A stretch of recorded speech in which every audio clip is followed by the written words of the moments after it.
Just a few weeks ago, I had to talk about how Anita Sarkeesian, one of the women who perpetuates the false meaning of Gamergate, and her newest grift saying diversity, equity, and inclusion initiatives are making the gaming industry worse because they don't go far enough. And now she is saying the industry needs another culture shift and a Gamergate 2.0.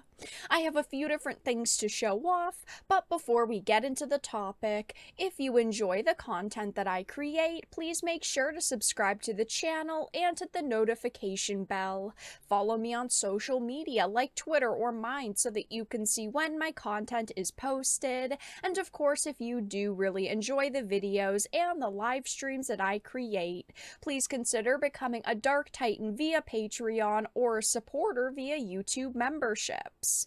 Now, I am going to start off with this IGN article, not because it's particularly great, but because it's one of the only articles I could find on this situation. It says, Games and Online Harassment Hotline take this heads explain why the industry needs another culture shift. Now, as soon as I read that headline, I said to myself, oh no, and I listed off a few people that could be behind this article. I thought of a Zoe Quinn, I thought of a Brianna Wu, and of course, I thought of Anita Sarkeesian before I even saw her name, because every couple of weeks and months, she is trying to stir things up and talk about culture shifts and, I want to let Gamergate go, even though that's the only thing that she talks about and the only reason why she's been relevant in the first place. And only a couple of weeks ago, I talked about another situation with her, and she had went to GDC, and her session kind of blew up online from people making fun of her, but she said that corporate diversity efforts are part of the problem and offered ways to improve them. So as soon as I saw this and found out Anita was behind it, I just shook my head. When Anita Sarkeesian first began publishing her web series Tropes vs. Women more than a decade ago, the focus was on a lack of positive, authentic representation in media, especially with regards to women. At the time, saying something as simple as maybe have women in your games be a little more empowered than just boob armor and victimized sex objects was deeply contentious, she says. Not so much now, though there are still those who push back in cruel ways against women having any place in games, much less one that's diverse and celebratory, the overall industry attitude has dramatically improved. Powerful and interesting women of all ethnicities, ages, and sexualities grace video game covers in 2023, and representation only continues to improve. Now, this pisses me off to no end, because while yes, now in 2023, we do have a lot more women in games and we have them of all different ethnicities and ages and sexualities, there have always been women in video games. There have always been strong, well-written, very pretty women in games, but of course they don't want to focus on those, and they all boil it down to them being overly sexualized. They would argue that, Lara Croft with her first appearance in 1998 was all sex, even though of course she wasn't. But we have so many amazing female characters. 1986 we had Samus, Jill in Resident Evil in 1996, Yuna in Final Fantasy X in 2001. I mean, I could sit here for hours and hours and hours and go on and on about all these female video game characters.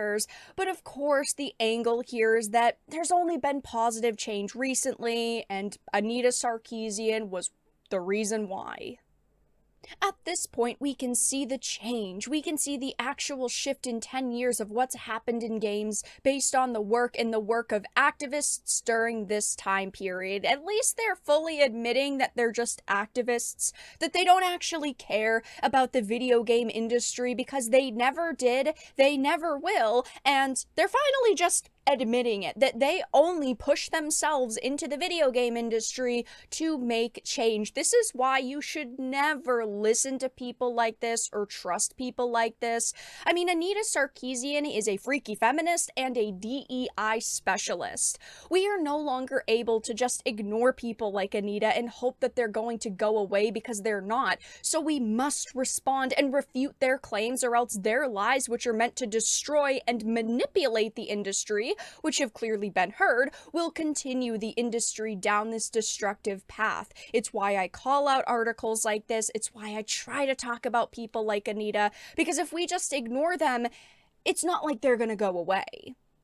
But Sarkeesian continued, we have not solved the video game culture problem, of course, because nothing is ever good enough for people like her. Again, a few weeks ago, I talked about how she said your DEI initiatives are making your culture worse, and she said it's because they work too good and they need to change, but oh, she magically had all the answers, how to make it better.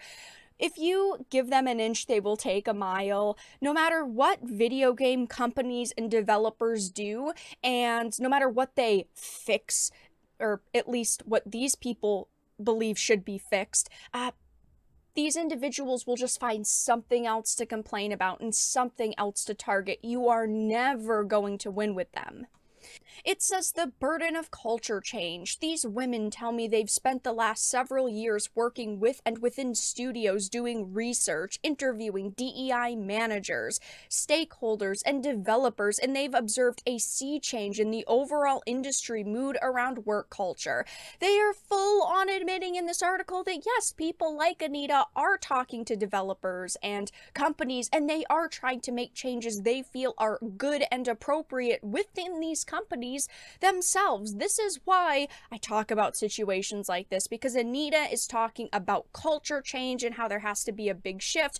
Ultimately, she just wants a Gamergate 2.0 because she wants to be relevant. The only reason why they will listen to people like Anita is because of the social media scale that she had at the height of Gamergate, because of course they perpetuated the lie of Gamergate. You know, Gamergate was initially supposed to be about ethics in game journalism, but then women like Anita decided to spin a lie saying, oh no, it's just a big harassment campaign and women, are being forced out of the gaming industry and we have to fight back. I mean, they really tried, and while there are some companies that do believe her, there are people like me who will never stop calling her out.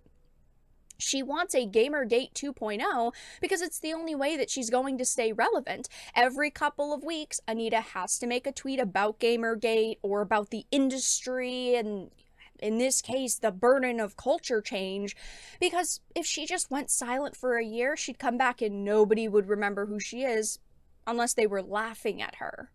Even if you agree with her causes, the only thing she cares about changing is the amount of money that's in her bank account. Trying to prove she was right means more companies will listen to her and hire her, which leads to more money in her pockets. It is so sad to see, places like IGN giving her so much attention. Anita does not deserve attention, but neither really do these journalists. Unfortunately, all of these journalists want to be activists, just like Anita. They want to make change that they feel is good, and unfortunately, people like this are never going to go away, but it is important to talk about articles and situations like this when I get a chance. The industry doesn't need another culture shift. The industry doesn't need another Gamergate. The industry needs people like Anita who want to tear down the industry to go away and never return. But that's all that I really had to discuss in this video. Let everyone know your thoughts in the comment section down below. If you enjoyed this and of course found it important and informative, please make sure to give it a like, share it, and subscribe to the channel. And of course, if you didn't, make sure to give it a dislike. I appreciate your support either way, but I will talk to you all again in the next video really soon.